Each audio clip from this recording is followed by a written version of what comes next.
Mga ka-lifestyle, this is Marky Labs once again. So for today's video mga ka-lifestyle, meron lang share sa inyo. Actually, kagigising ko lang. Gusto ko lang talagang i-share sa inyo to kasi merong nag-comment sa isa nating video. Sinabi niya na sa Batangas daw meron nang nakulong dahil sa utang sa online lending application. So hindi natin alam kung totoo ba yung sinasabi niya or hindi. Then, hindi rin natin alam kung agent ba to or biktima ng online lending application.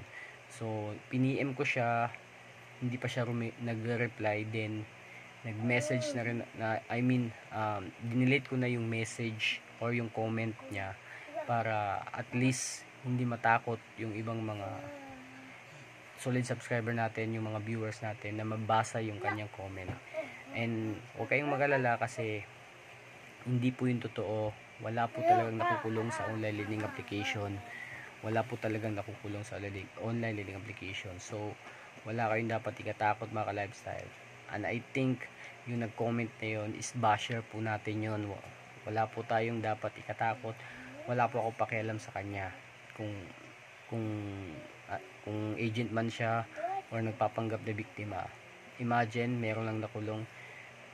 Nauna pa siyang nakaalam, di ba? So, malabo pa yun sa kanal mga ka-lifestyle. So, huwag kayong matakot, huwag kayong pangamba.